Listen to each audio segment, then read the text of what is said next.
Love is not enough. The story is set in a small, vibrant village in Sierra Leone, surrounded by lush greenery and the gentle sounds of nature.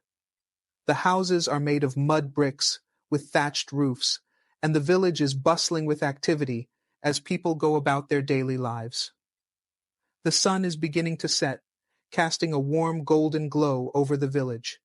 The central characters, Amara and Kadiatu, are seated under a large baobab tree, its branches providing shade and a sense of comfort. Amara is a tall, muscular man in his late 20s with deep brown skin and short cropped hair. He has a serious expression, his brow slightly furrowed. Kadiatu, a beautiful woman in her mid-20s, has smooth dark skin, braided hair adorned with colorful beads, and warm, expressive eyes that reveal a mix of hope and concern. The heart-to-heart conversation. Amara and Kadiatu have been in a relationship for a few years, but recent challenges have tested their bond. They sit under the baobab tree, discussing the future of their relationship. The air is filled with the scent of fresh earth, and the distant sounds of children playing can be heard. The mood is tense but also filled with an undercurrent of unresolved emotions. Amara shifts uncomfortably, avoiding Kadiatu's gaze. Kadiatu looks at him, her eyes searching for answers. Kadiatu, softly, Amara, we've been through so much together, but lately it feels like something has changed between us. I can't shake the feeling that love alone isn't enough anymore. What's going on? Amara finally meets her gaze, his expression conflicted. Amara sighs.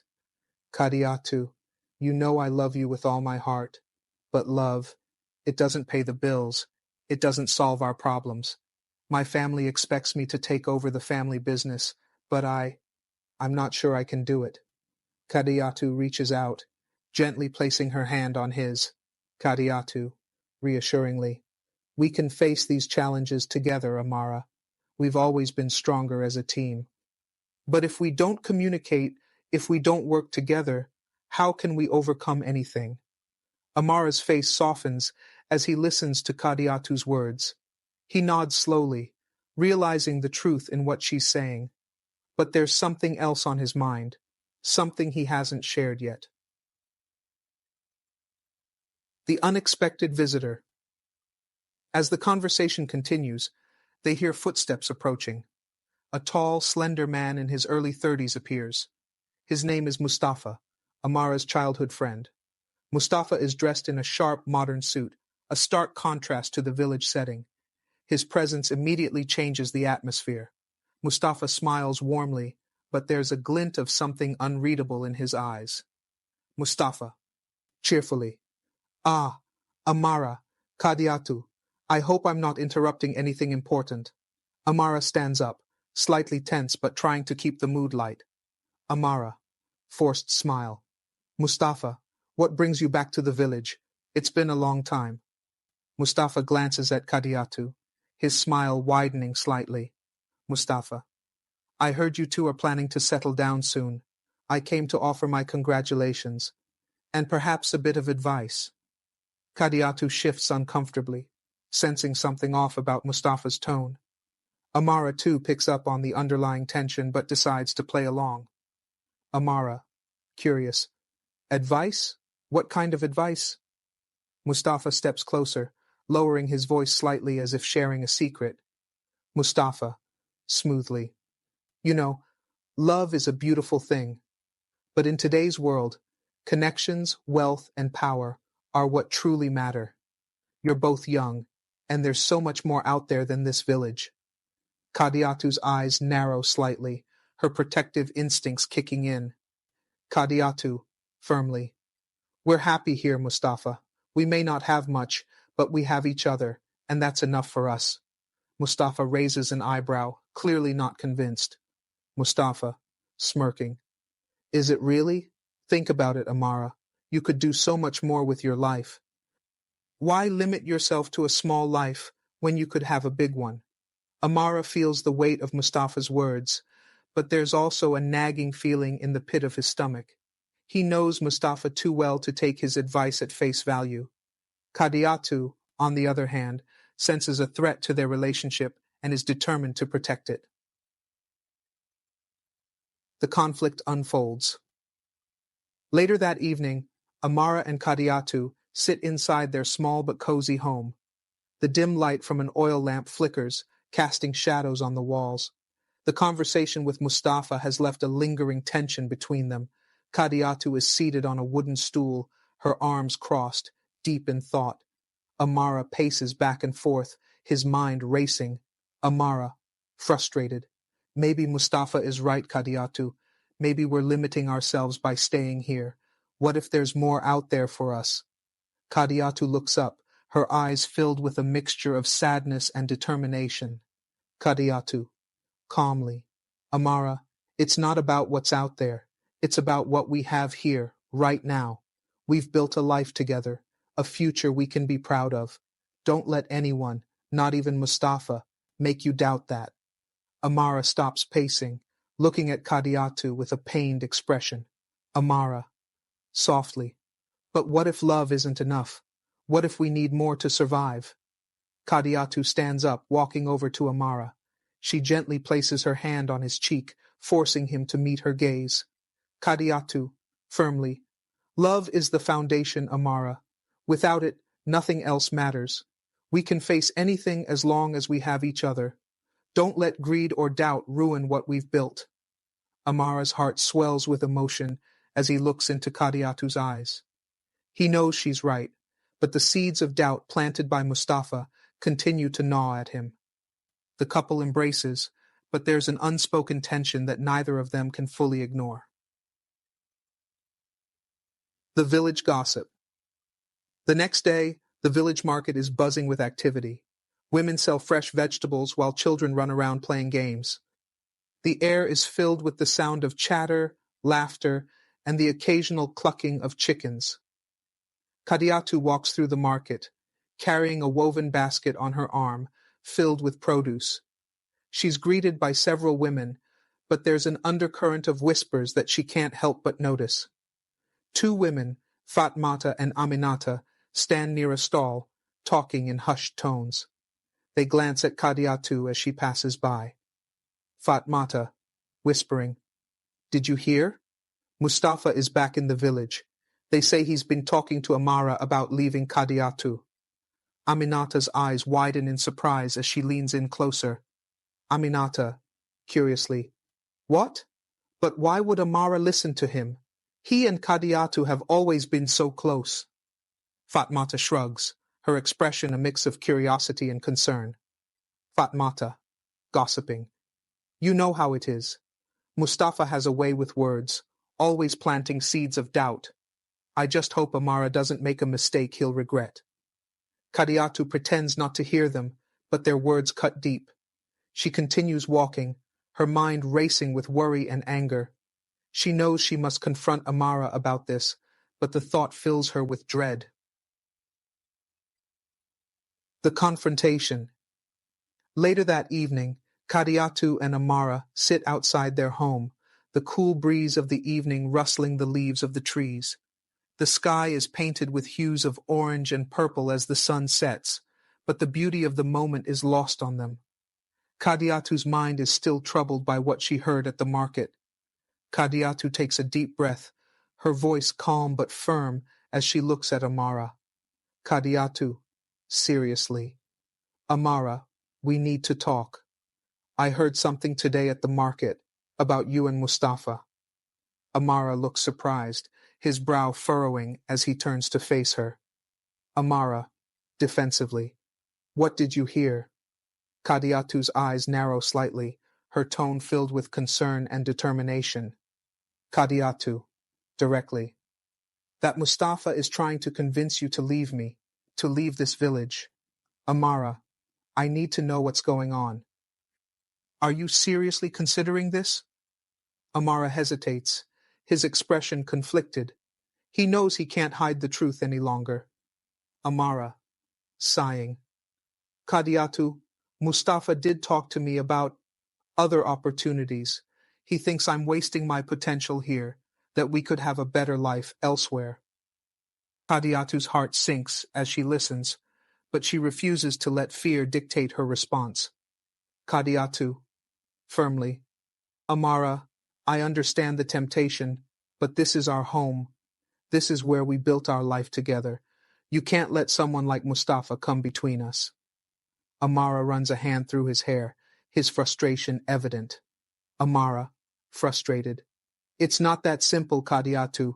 I just want to give you more, to provide a better life for us. But I'm torn between my love for you and this feeling that maybe I could be more, do more. Kadiatu's eyes soften as she reaches out to take Amara's hand, her voice gentle but resolute.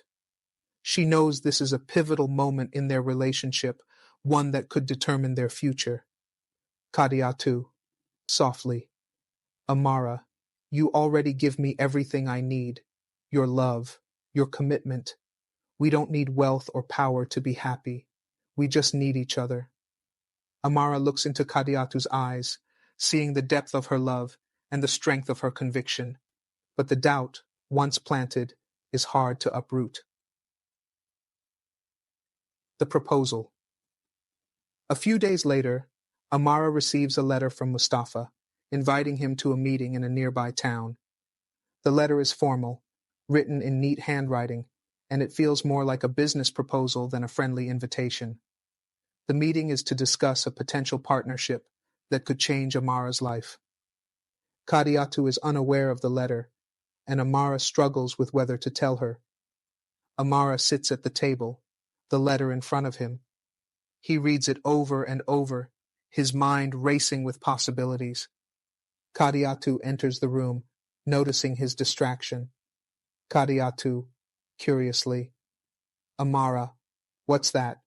You look troubled. Amara quickly folds the letter, hiding it from view. He forces a smile, but it doesn't reach his eyes.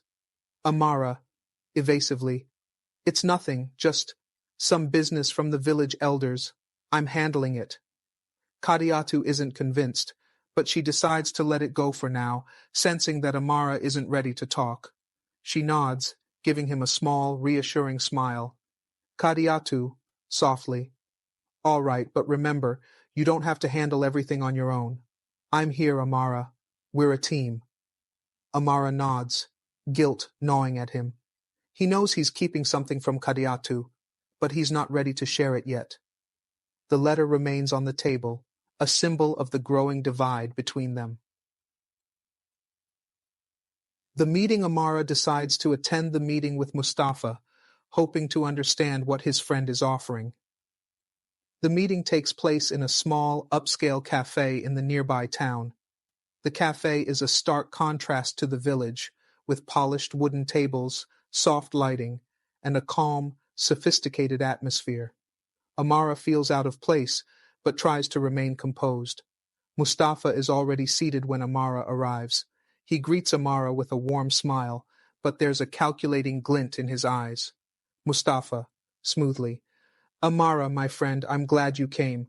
I promise you won't regret this. Amara sits down, his expression guarded. Amara, curtly, let's get to the point, Mustafa. What exactly are you proposing? Mustafa leans forward, his voice lowering conspiratorially. Mustafa, seriously, I have a business opportunity, something that could change your life. It's not just about money, Amara. It's about power, influence. You could become someone important, someone respected beyond the confines of our village. Amara listens, his heart pounding. The offer is tempting, but he knows it comes with strings attached. Amara, cautiously, and what would I have to do in return? Mustafa's smile widens, his tone almost too smooth. Mustafa, persuasively, just follow my lead. We'll make strategic investments, build alliances. It's nothing you can't handle, Amara, but you'll need to be willing to leave behind the simple life you've known. Amara's mind races as he considers the offer. He knows that accepting would mean changing everything, leaving Kadiatu, leaving the village, and stepping into a world he's unfamiliar with. But the lure of wealth and power is strong, and he finds himself torn between loyalty to his life with Kadiatu and the tantalizing prospects Mustafa dangles before him. The hidden letter. Amara returns to the village later that evening, his mind clouded with doubts. As he enters his home, the air feels heavy with unspoken words. Kadiatu is in the kitchen, preparing dinner, the aroma of freshly cooked rice and sauce filling the room. The warmth of home is comforting, but the weight of the secret Amara is carrying makes him feel distant. Kadiatu glances up as Amara enters, noticing his troubled expression. She wipes her hands on a cloth and walks over to him, concern etched on her face. Kadiatu, softly. Amara, you seem distant. Is everything all right? Amara forces a smile, trying to push the thoughts of the meeting out of his mind. Amara, half-heartedly. I'm fine, Kadiatu. Just a long day. Kadiatu isn't convinced. She reaches out, gently touching his arm, her eyes searching his for the truth. Kadiatu, gently. You know you can talk to me about anything, right? We're in this together. Amara nods, but the guilt gnaws at him. He can't bring himself to tell her about Mustafa's offer. Not yet. Amara, forcing cheerfulness. I know, Kadiatu. I'm just tired. Let's enjoy dinner. As they sit down to eat, Kadiatu tries to engage Amara in conversation, but his mind is elsewhere. The unspoken tension between them grows thicker with each passing moment. After dinner, Amara excuses himself, claiming he needs some fresh air. He steps outside, the cool night breeze doing little to calm his troubled thoughts. The confession. The next morning, as Kadiatu tidies up the house, she notices a folded piece of paper partially hidden under a stack of books on the table. Curious, she picks it up and unfolds it, her eyes scanning the contents. It's the letter from Mustafa, the one Amara had hidden. As she reads it, her heart sinks. The words confirm her worst fears. Kadiatu stands frozen, the letter trembling in her hands. She reads it again, disbelief and betrayal flooding her senses. Just then, Amara enters the room, immediately noticing the letter in her hands. His face pales. Amara, panicked. Kadiatu, I can explain. Kadiatu's eyes fill with tears, but there's also a fire of anger and hurt burning within them. Kadiatu, hurt. You were going to leave me? After everything we've been through, you were planning to abandon our life together for some promise of wealth and power? Amara steps forward, his voice pleading. Amara, desperate. No, Kadiatu, it's not like that. I was just considering my options. I never meant to hurt you. Kadiatu shakes her head, tears spilling down her cheeks. She drops the letter onto the table, her voice trembling with emotion. Kadiatu, emotional. Considering your options? Amara, we made a commitment to each other. How could you even think about leaving all this behind? Amara feels a crushing weight of guilt as he watches Kadiatu, the woman he loves, break down in front of him. He steps closer, reaching out to her. Amara, softly. Kadiatu, I'm sorry. I was wrong. I let my fears and doubts cloud my judgment. But I promise I won't go through with it.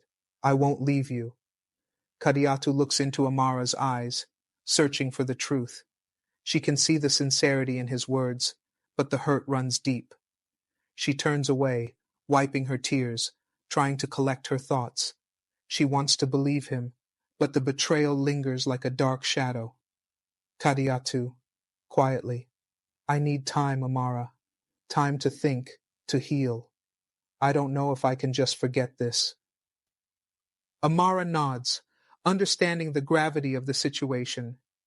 He feels the sting of his own actions, realizing how close he came to losing the most important person in his life. The village elders' days pass, and the tension between Amara and Kadiatu remains unresolved. The village elders, having heard whispers of the couple's troubles, decide to intervene.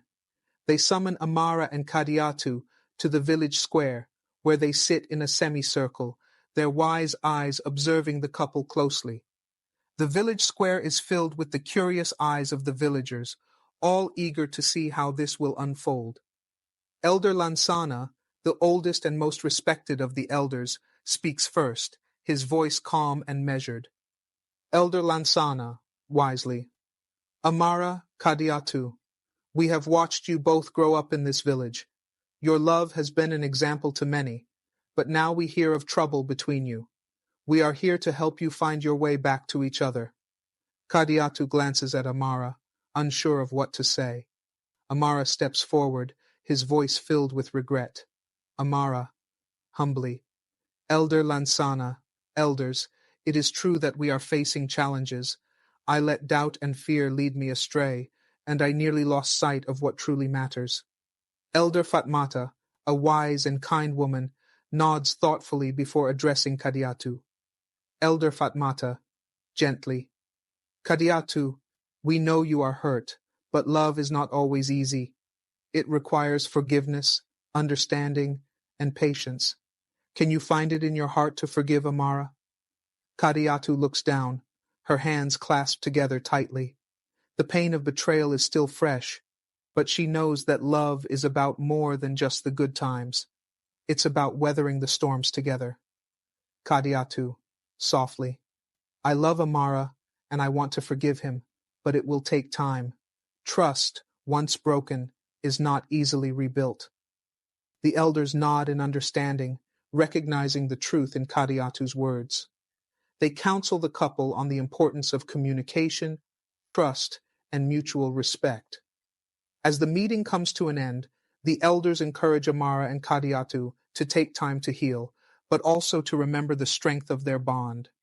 Elder Lansana, firmly. Remember, love is not just a feeling, it is a commitment. You must work at it every day. Do not let outside forces tear you apart. The silent struggle weeks pass, and while Amara and Kadiatu continue to live together, an invisible wall seems to have formed between them. They go about their daily routines, but the easy laughter and affectionate glances they once shared are now replaced with silence and distant looks. The village notices the change, but out of respect, they do not interfere. Kadiatu sits on the edge of their bed, looking out the window at the sunset. The vibrant colors fill the sky, but she feels none of the warmth they should bring. Amara enters the room quietly, pausing when he sees her lost in thought. Amara, softly. Kadiatu, can we talk? Kadiatu doesn't turn around but nods slightly, signaling for him to continue. Amara sits beside her, the bed creaking under his weight. Amara, hesitant. I know things haven't been the same between us. I don't want to lose you, but I don't know how to make things right. Kadiatu sighs, finally turning to look at him. Her eyes are tired, carrying the weight of unspoken pain. Kadiatu, gently. Amara, it's not about making things right overnight. It's about rebuilding trust, piece by piece. I'm still hurt, and I'm still scared that you might change your mind again. But I'm here, and I'm willing to try if you are. Amara reaches out, taking Kadiatu's hand in his. For the first time in weeks, there's a glimmer of hope in his eyes. He knows that the road ahead won't be easy, but he's determined to fight for their relationship. Amara, determined. I'm here, Kadiatu. I'll do whatever it takes to earn back your trust. We'll get through this together, just like we always have. Kadiatu squeezes his hand, a small but genuine smile forming on her lips. Kadiatu, softly. We will, but we have to be honest with each other, Amara. No more secrets. Amara nods, silently vowing to be the partner Kadiatu deserves. The unexpected news. Just as things begin to improve between Amara and Kadiatu, an unexpected visitor arrives at their home one morning. It's Amara's younger sister, Mariatu, who lives in the city. She's visibly distressed, her eyes red from crying. Amara and Kadiatu welcome her inside, concerned by her appearance. Mariatu sits down on a chair, her hands trembling as she tries to collect herself. Kadiatu brings her a glass of water, her face filled with concern. Amara, worried. Mariatu, what's wrong? What happened? Mariatu takes a deep breath, her voice shaky as she speaks. Mariatu, tearily. It's Mama. She's very sick. The doctors say it's serious, Amara. They don't know how much time she has left. Kadiatu gasps, her hand flying to her mouth in shock. Amara's face pales, his heart sinking at the news. Their mother is the pillar of their family, the one who has always been there for them. Kadiatu, gently. Oh no. Mariatu, we're so sorry. We'll do whatever we can to help. Amara stands up, his mind racing. He knows he needs to go to the city to be with his mother, but the thought of leaving Kadiatu at such a fragile time in their relationship fills him with dread. Amara, determined. We need to go to the city, Kadiatu. I can't leave my mother alone in this condition. Kadiatu nods, understanding the urgency of the situation, but she also feels a pang of fear. The city holds memories for Amara, memories of a life he once considered leaving her for. She pushes those thoughts aside, focusing on what needs to be done. Kadiatu, supportively. We'll go together, Amara. Your mother needs us, and we'll face this as a family. Amara feels a surge of gratitude and love for Kadiatu. Despite everything they've been through, she's still by his side, ready to support him when he needs it most. He silently vows to never take her for granted again. The journey to the city. Amara, Kadiatu, and Mariatu prepare to leave for the city. They pack only the essentials, knowing that time is of the essence. The journey is long and tiring, but they travel in silence, each lost in their own thoughts. The city looms ahead, its tall buildings and bustling streets a stark contrast to the peaceful village they left behind. As they approach the hospital where Amara's mother is being treated, Kadiatu reaches out to squeeze Amara's hand. He looks at her, his eyes filled with a mix of fear and determination. Kadiatu, reassuringly, we're almost there, Amara. Stay strong. Amara nods, grateful for her presence. He knows he'll need all the strength he can muster for what lies ahead. Amara, softly. Thank you, Kadiatu. I don't know what I'd do without you. Mariatu, sitting in the back seat, wipes away fresh tears, her heart heavy with worry for their mother. She leans forward, her voice shaky but filled with resolve. Mariatu, softly. We'll get through this, together. As they arrive at the hospital, the gravity of the situation becomes even more apparent. The sterile white walls, the beeping machines, and the quiet, worried faces of other families all contribute to the somber atmosphere. Amara takes a deep breath before leading the way to their mother's room. The emotional reunion. Inside the hospital, Amara, Kadiatu, and Mariatu finally reach the room where their mother is being treated. She's lying in bed, looking frail and pale, her once vibrant spirit dimmed by illness. The sight of her like this brings fresh tears to Mariatu's eyes, and Amara feels his heart break a little more. Their mother, Fatmata, opens her eyes slowly as they enter the room. A weak smile forms on her lips as she sees her children. Fatmata, weakly. Amara. Mariatu. I'm so glad you're here. Amara kneels beside the bed, taking his mother's hand gently in his. He struggles to keep his emotions in check, his voice breaking as he speaks. Amara, softly. We're here, Mama. We're not going anywhere. Kadiatu stands by the foot of the bed, her eyes filled with sympathy and sadness. She knows how much this moment means to Amara, and she silently prays for strength for the family. Mariatu sits on the other side of the bed, her hand resting on her mother's arm, her voice trembling with emotion. Mariatu, tearfully. We're here, Mama. We'll take care of you. Fatmata looks at her children, her eyes filled with love despite the pain. She's too weak to speak much, but the presence of her children and Kadiatu seems to give her a small measure of comfort. Amara and Mariatu exchange a look, both silently vowing to make the most of the time they have left with her. The weight of responsibility. Over the next few days, Amara, Kadiatu, and Mariatu take turns staying by Fatmata's side. The hospital becomes a second home, with its sterile walls and the constant hum of medical equipment. Amara finds himself reflecting on his mother's life, the sacrifices she made for her children, and the values she instilled in them. As the eldest, he feels the weight of responsibility bearing down on him, and the pressure to make the right decisions for his family becomes overwhelming. Amara is sitting in the hospital corridor late at night, his head in his hands, struggling with his thoughts. Kadiatu quietly walks up to him, placing a comforting hand on his shoulder. Kadiatu, gently, Amara, you don't have to carry this burden alone. We're in this together, remember? Amara looks up at her, his eyes tired and filled with worry. He reaches up to take her hand, grateful for her presence. Amara, softly, I know, Kadiatu, but it's hard. Mama sacrificed so much for us, and now I don't know if I'm strong enough to do what's needed. Kadiatu sits beside him, her expression understanding. Kadiatu, reassuringly, you are strong, Amara. You've always been there for your family, and you'll continue to be. But you don't have to do it alone. We'll make these decisions together, just like we always have. Amara sighs, feeling the tension in his shoulders ease slightly at her words. He leans against her, drawing comfort from her steady presence.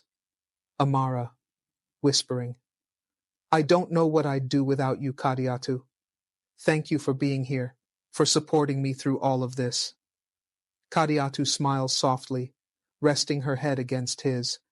They sit in silence for a while, the weight of the situation still heavy, but made lighter by their unity. Amara knows that the decisions he must make in the coming days will shape not just his future, but the future of his entire family. The difficult decision. A week passes, and Fatmata's condition worsens. The doctors gently inform Amara and Mariatu that their mother's time is short and they should prepare for the inevitable. The news hits hard, but Amara knows he must remain strong for his sister and Kadiatu. As they gather around Fatmata's bedside, the reality of the situation begins to sink in. Amara takes a deep breath, trying to steady his voice as he speaks to his mother. Amara, softly, Mama, the doctors, they don't think you have much time left. Is there anything you want us to do? Any last wishes? Fatmata opens her eyes slowly, her voice barely a whisper as she responds. Fatmata, weakly, my children, I've lived a good life. I've seen you grow, and that's all a mother can ask for. But Amara, Mariatu, promise me you'll take care of each other. Don't let anything come between you. Mariatu nods, tears streaming down her face as she holds her mother's hand. Mariatu, tearfully, we promise, Mama. We'll take care of each other, just like you always took care of us. Kadiatu stands quietly at the foot of the bed, her heart breaking for the family. She knows the pain of losing a loved one all too well, and she silently vows to help them through the difficult days ahead. Fatmata smiles weakly, her eyes closing as she drifts off to sleep. Amara feels a lump in his throat, the weight of the promise he just made settling heavily on his shoulders. He knows that keeping his family together will be the hardest thing he's ever done, but he's determined to honor his mother's last wish. The farewell. A few days later, Fatmata passes away peacefully in her sleep. The family is devastated, but they find solace in the fact that she is no longer in pain. The village comes together to mourn her passing, and preparations for the funeral begin. The entire village gathers to pay their respects, as Fatmata was loved and respected by all. The day of the funeral arrives, and the village square is filled with people dressed in traditional mourning attire. Amara, dressed in a simple white robe, stands beside Mariatu and Kadiatu, his face stoic as he tries to hold back his grief. Elder Lansana, solemnly, "We are here to honor the life of Fatmata, a woman who gave everything for her family and her community. She was a beacon of strength and kindness, and she will be dearly missed." The villagers murmur in agreement, their faces reflecting the deep respect they have for Fatmata. As the ceremony continues, Amara feels a wave of emotion wash over him. He steps forward, his voice strong but filled with sorrow. "Amara," emotionally, "Mama was more than just our mother. She was our guide, our protector, our strength. Everything I am, I owe to her. I promise to honor her memory by taking care of our family, just as she would have wanted." Mariatu sobs quietly beside him, her heart breaking at the loss of their mother. Kadiatu places a comforting arm around her, offering silent support. As the funeral comes to a close, Amara feels a sense of finality. His mother is gone, and now it's up to him to uphold the promises he made to her. He knows the road ahead will be difficult, but with Kadiatu and Mariatu by his side, he feels a renewed sense of purpose. The aftermath. In the days following the funeral, life slowly begins to return to a semblance of normalcy. Amara, Kadiatu, and Mariatu find themselves adjusting to a new reality without Fatmata. The village too moves forward, but the memory of Fatmata lingers in the hearts of everyone who knew her. Amara is sitting outside their home, staring out at the horizon as the sun sets. Kadiatu joins him, sitting down beside him in silence. They watch the sky together, the colors shifting from warm oranges to deep purples. Kadiatu, softly, "How are you holding up?" Amara sighs, his expression contemplative. Amara, quietly, "I miss her, Kadiatu, every day, but I also feel stronger, in a way, like her strength is still with me, guiding me." Kadiatu smiles gently, taking his hand in hers. Kadiatu, reassuringly, "She's always with you, Amara, and you've become the man she always knew you could be. We'll get through this, together." Amara squeezes her hand, feeling a sense of peace settle over him. He knows there will be challenges ahead, but with Kadiatu by his side, he feels ready to face them. As the sun dips below the horizon, Amara and Kadiatu sit together in comfortable silence, drawing strength from each other and the memory of the woman who shaped their lives. The future is uncertain, but they know that whatever comes their way, they will face it together, just as they always have. A new beginning. As weeks turn into months, Amara and Kadiatu settle into their new routine. Life without Fatmata is challenging, but the couple finds strength in each other.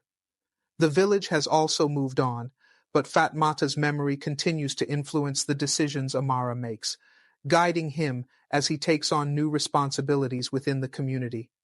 The village elders, recognizing his growth, begin to entrust him with more significant roles, slowly grooming him to take on leadership positions. One morning, Amara is sitting under the baobab tree in the village square, discussing community matters with Elder Lansana and Elder Fatmata. Kadiatu approaches, carrying a basket of fruits, her face lit up with a warm smile. Kadiatu, cheerfully, "Good morning, elders. Amara, I brought you some fruits to keep you energized during your meeting." Elder Lansana chuckles, nodding in appreciation. Elder Lansana, kindly, "Thank you, Kadiatu. You always think of everything." Amara smiles at Kadiatu, grateful for her thoughtfulness. He takes the basket and places it beside him. Amara, warmly, "Thank you, Kadiatu. You're always looking out for me." Kadiatu gives him a playful wink before turning to leave. Kadiatu, lightly, "Someone has to. I'll be at the market if you need me." As she walks away, Elder Fatmata watches her with a knowing smile. Elder Fatmata, thoughtfully, "You've chosen well, Amara. Kadiatu is a strong woman, and she's a great support to you. Together, you two can accomplish much for this village." Amara nods, feeling a deep sense of pride and affection for Kadiatu. Amara, seriously, "I couldn't do any of this without her. She's my rock." The elders exchange a glance, recognizing the bond between Amara and Kadiatu.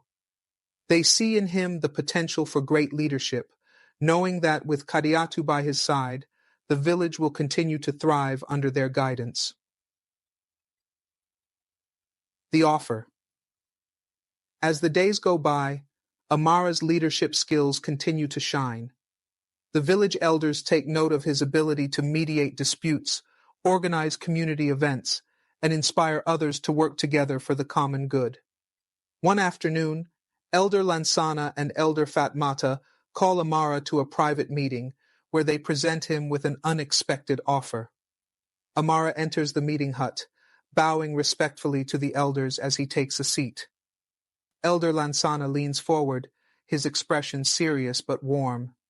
Elder Lansana, gravely, "Amara, we've been watching you closely these past months. Your dedication to the village and the way you've handled responsibilities have impressed us all. That's why we've decided to offer you the position of village chief." Amara is taken aback, his eyes widening in surprise. He hadn't expected this, and the weight of the offer settles heavily on his shoulders. Amara, humbly, "Elders, I am honored by your trust in me, but becoming village chief is a great responsibility. I'm not sure if I'm ready." Elder Fatmata smiles reassuringly, her voice gentle but firm.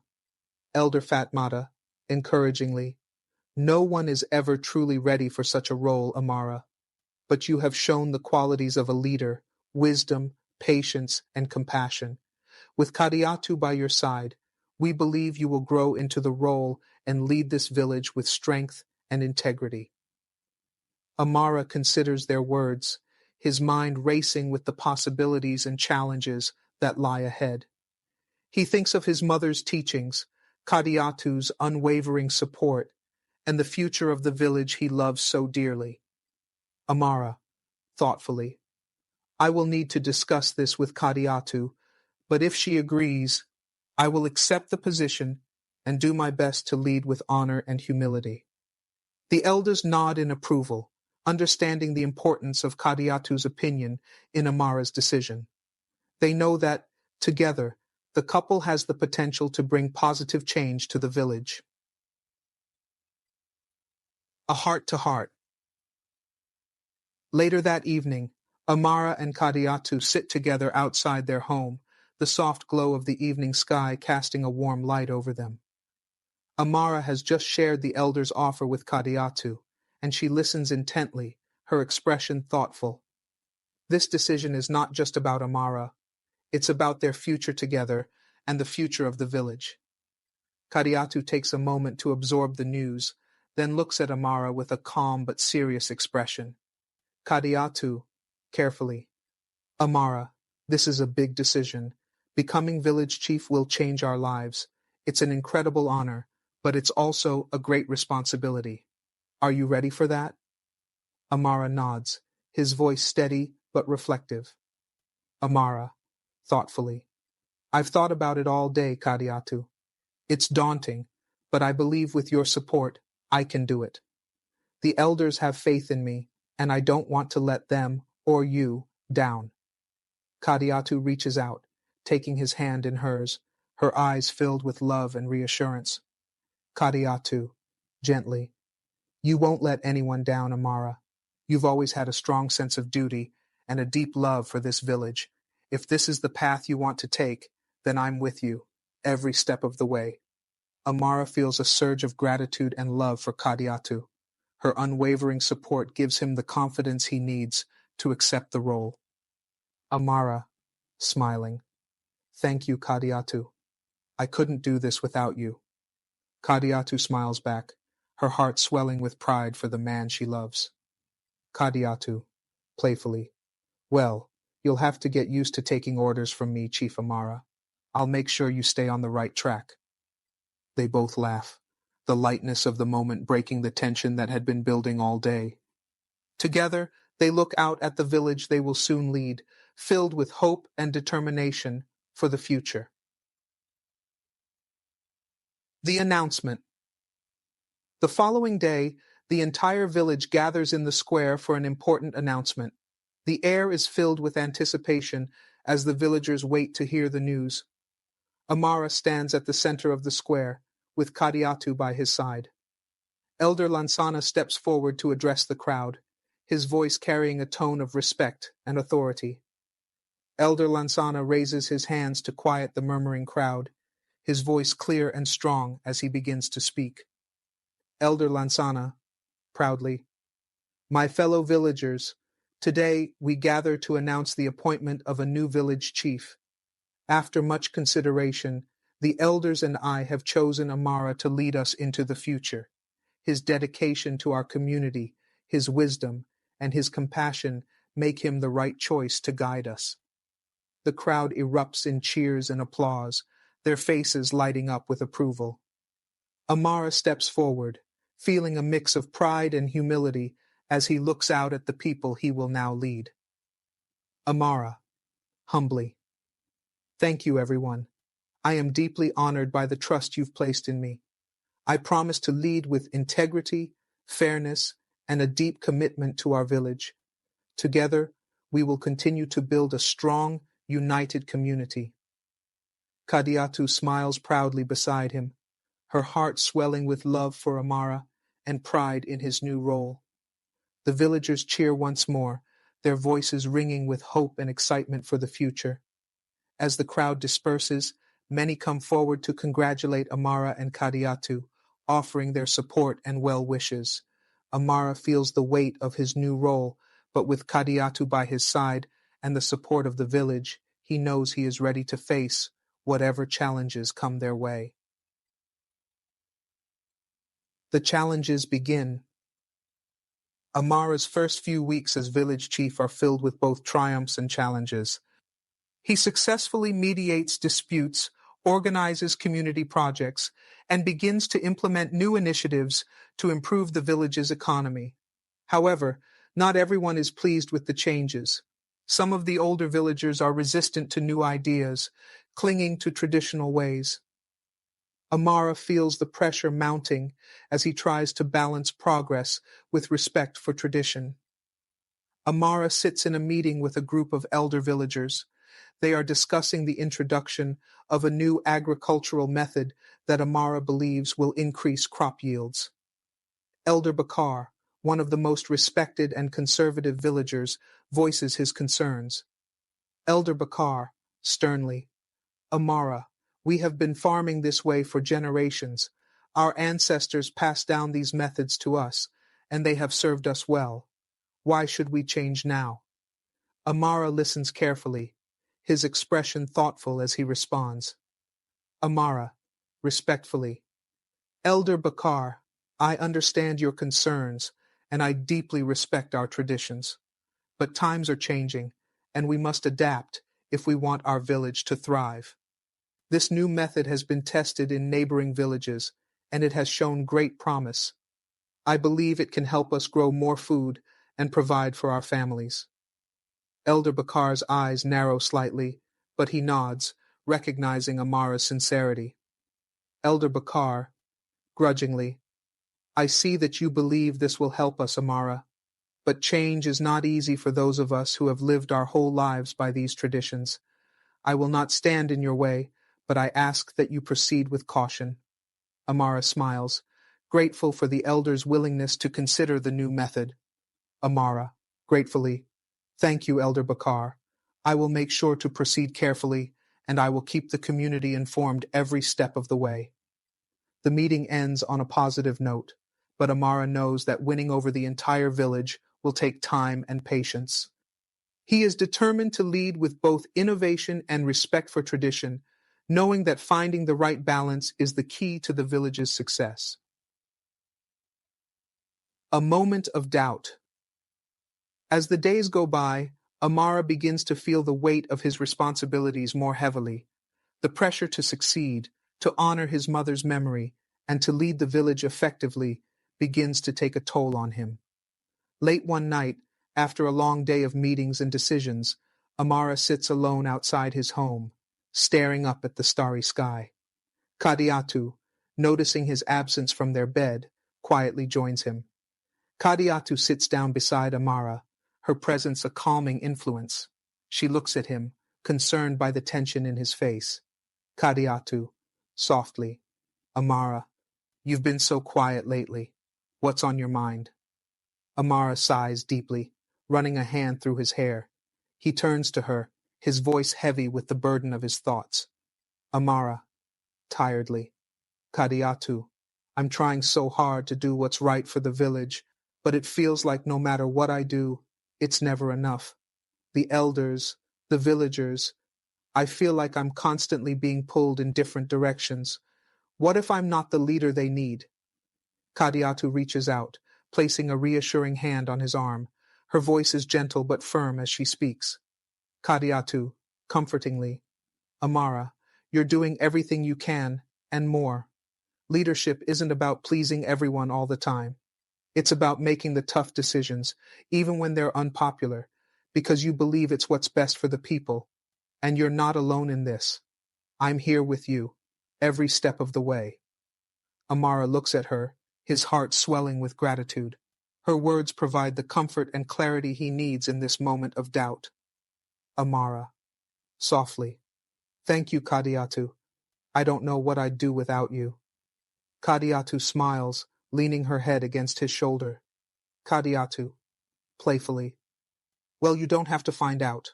We're in this together, remember? Amara smiles, feeling a renewed sense of strength and determination.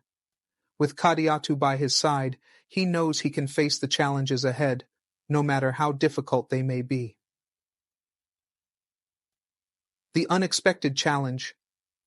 Just as Amara begins to feel more confident in his role as village chief, an unexpected challenge arises. A severe drought hits the region, threatening the village's crops and water supply. The villagers grow anxious as the days pass without rain, and many turn to Amara for guidance. He knows that how he handles this crisis will define his leadership.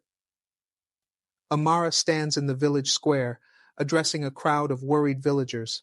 The sun beats down mercilessly, and the dry earth beneath their feet serves as a constant reminder of the drought. Amara, calmly, my fellow villagers, I know you're all concerned about the drought. We are facing difficult times, but I want you to know that we are not alone in this. I've reached out to neighboring villages, and we're working on solutions to ensure that we have enough water and food to get through this. An older villager, Mariama, steps forward, her voice trembling with fear. Mariama, anxiously, but Amara, what if the rains don't come? What if our crops fail? How will we survive? Amara meets her gaze, his voice steady and reassuring. Amara, firmly, we will survive, Mariama. We've faced challenges before, and we've always come through stronger. We need to come together as a community, share resources, and support each other. I'm working with the elders to find ways to conserve water and ensure that everyone has enough. But I need your help, every one of you. Together, we can overcome this. The villagers murmur in agreement, their fear beginning to give way to hope. Amara knows that the road ahead will be difficult, but he is determined to lead his people through this crisis with courage and unity. The plan. After the meeting, Amara gathers the village elders and key members of the community to devise a plan to address the drought. They discuss various strategies, including digging new wells, rationing water, and seeking aid from neighboring villages.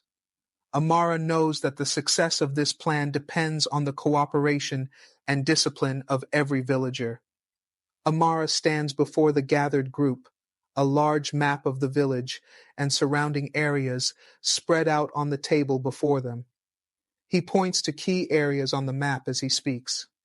Amara, strategically, We need to prioritize digging new wells in these areas. They're close to the riverbed, which might still have some underground water. We'll also need to set up a schedule for water rationing, ensuring that every household gets a fair share. Elder Fatmata, can you organize a team to oversee the distribution? Elder Fatmata nods, her expression serious and focused. Elder Fatmata, resolutely. I'll get the best people on it, Amara. We'll make sure everything is fair and orderly. Another elder, Elder Lansana, speaks up, his voice filled with concern. Elder Lansana, cautiously. And what about the crops? Even if we manage to get water, the soil is parched. We might need to think about alternative crops that can survive in these conditions. Amara nods, considering the elder's words. Amara, thoughtfully. You're right, Elder Lansana. We'll need to consult with the farmers and see what options we have. Perhaps we can plant drought-resistant crops or focus on livestock for now. It won't be easy, but we have to adapt if we want to survive. The group continues to discuss the plan, each member contributing their expertise and ideas. Amara feels a renewed sense of purpose as they work together, knowing that the village's survival depends on their collective efforts. The first signs of unity. The plan is set in motion, and the village begins to work together in ways they never have before. Each family contributes what they can, and the community starts digging new wells, rationing water, and planting drought-resistant crops. The initial days are tough, with long hours under the blazing sun and the constant fear of failure hanging over everyone.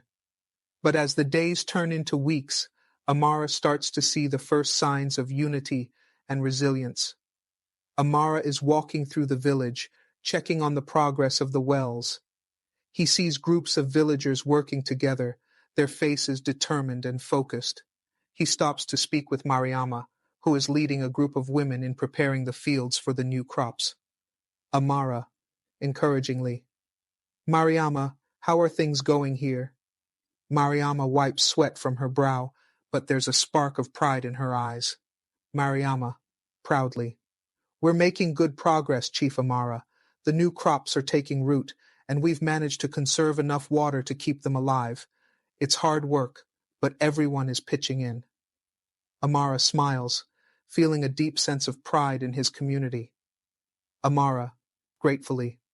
Thank you, Mariama. You and the others are doing an incredible job. Together, we're going to get through this. Mariama nods, her expression resolute.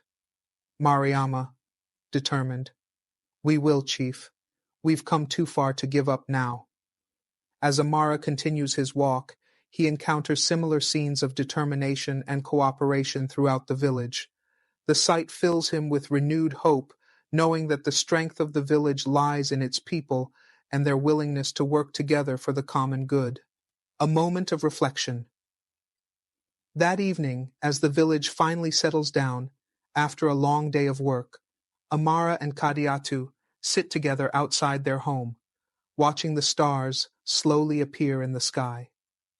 The exhaustion of the day is evident, but there is also a sense of quiet satisfaction in knowing that they are making progress. Amara leans back against the wall of their home, looking up at the sky with a thoughtful expression. Amara, softly. You know, Kadiatu, seeing everyone come together like this, it makes me realize how much we can accomplish when we're united. I was so worried that I wouldn't be able to lead them through this, but they're the ones showing me what true strength looks like. Kadiatu smiles, her eyes filled with affection as she looks at him. Kadiatu, gently. You've been the one guiding them, Amara. Your leadership has inspired them to work together, to believe that we can survive this drought. They trust you, and that's why they're giving it their all. Amara turns to her, his expression grateful and tender. Amara, warmly. And I trust you, Kadiatu. You've been my rock through all of this. I don't think I could have done any of this without your support. Kadiatu leans her head on his shoulder, a content smile on her lips. Kadiatu, softly. We're a team, Amara, and together there's nothing we can't face. They sit in comfortable silence, the bond between them growing stronger with each passing day. The challenges ahead are still daunting, but they know that as long as they have each other, they can face whatever comes their way. A new threat. Just as the village begins to feel a sense of hope and accomplishment, a new threat looms on the horizon. Reports come in from neighboring villages of a group of bandits who have been raiding communities, taking what little resources they have left. The news spreads quickly, causing fear and anxiety to ripple through the village. Amara and the village elders hold an emergency meeting in the meeting hut. The atmosphere is tense, with everyone on edge as they discuss the reports.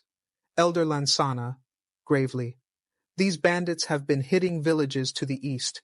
They take food, water, anything of value.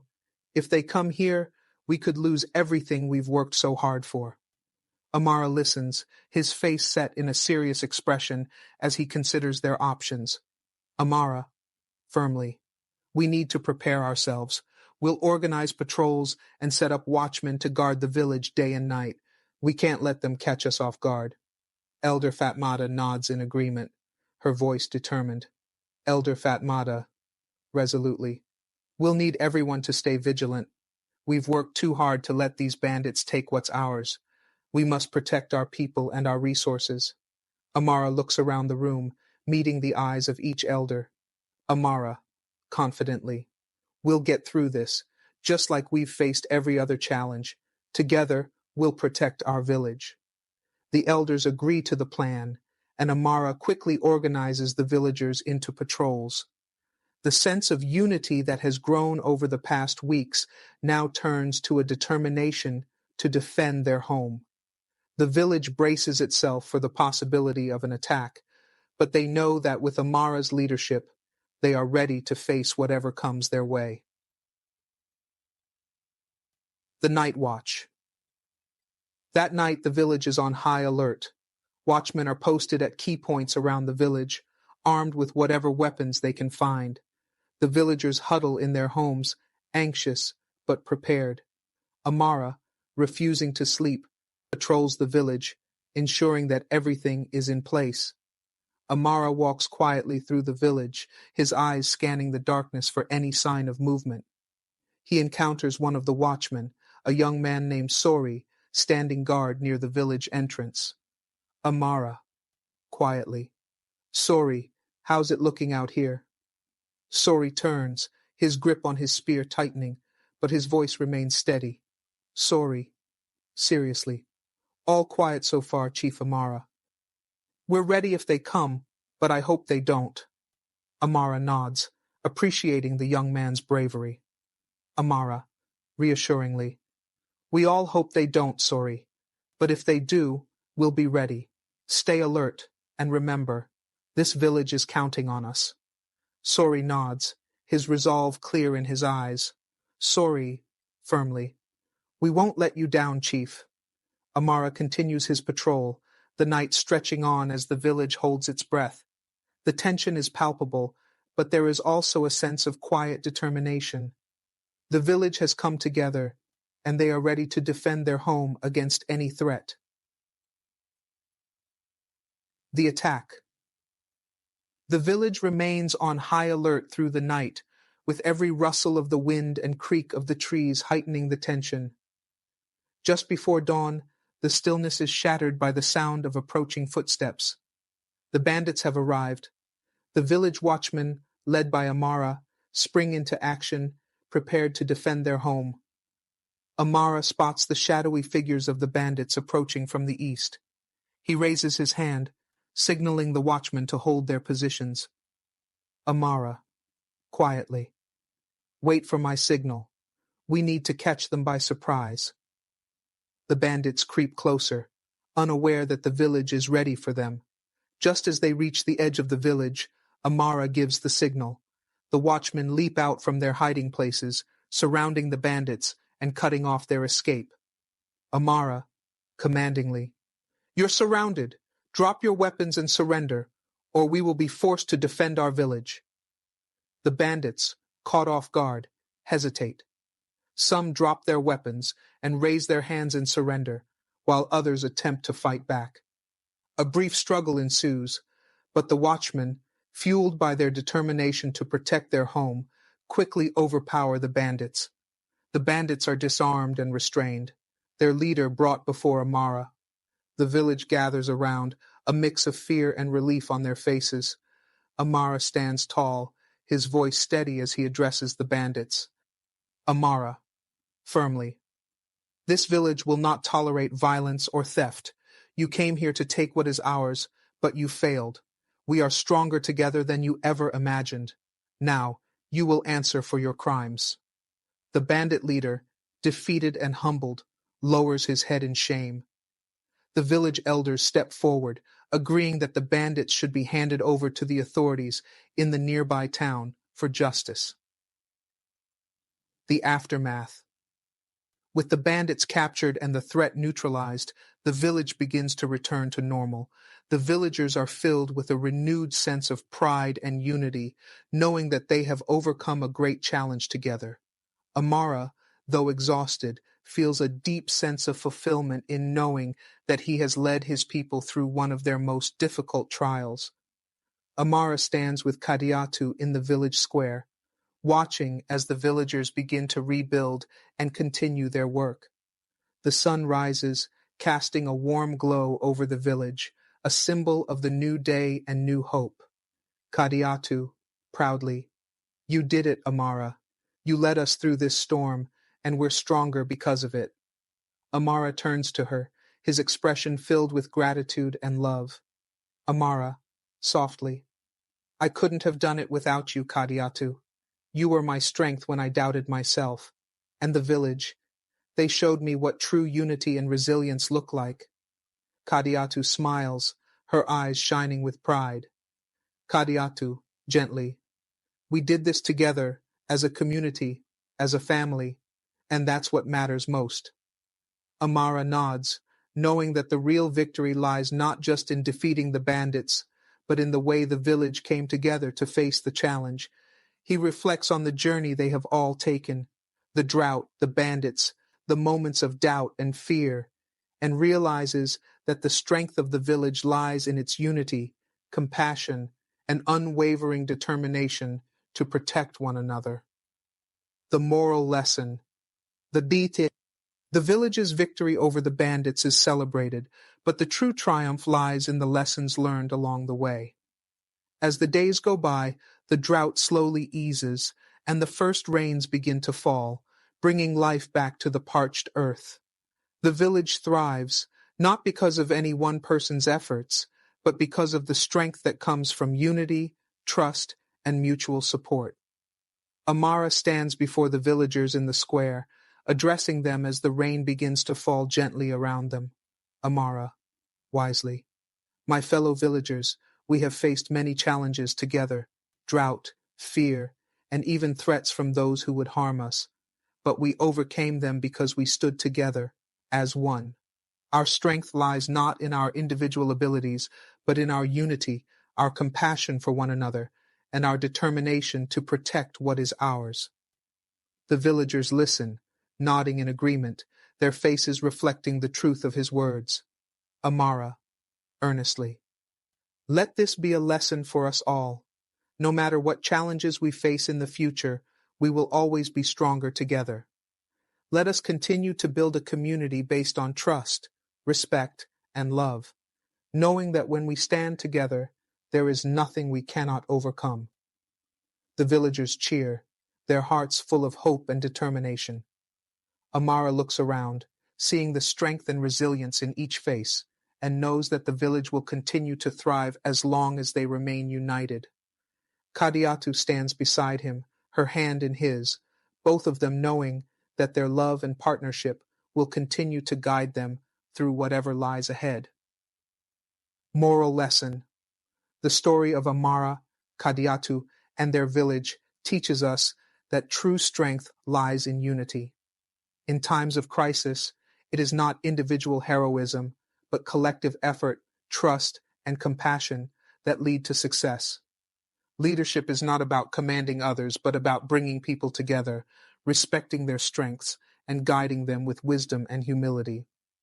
Challenges will come, but when a community stands together, they can overcome anything. The power of unity, love, and mutual support is the foundation of a strong and resilient community, one that can weather any storm and emerge stronger on the other side. Thank you for joining us on this incredible journey of love, unity, and resilience. If you enjoyed this story, please give it a thumbs up, share it with your friends and family, and leave a comment below to let us know your thoughts. Don't forget to subscribe to the African Voice, TAV channel for more inspiring stories like this one. And be sure to click on the notification bell so you'll be the first to know when we upload new videos. Your support means the world to us and helps us continue to create content that uplifts and inspires. Thank you for watching, and remember, together we can overcome anything.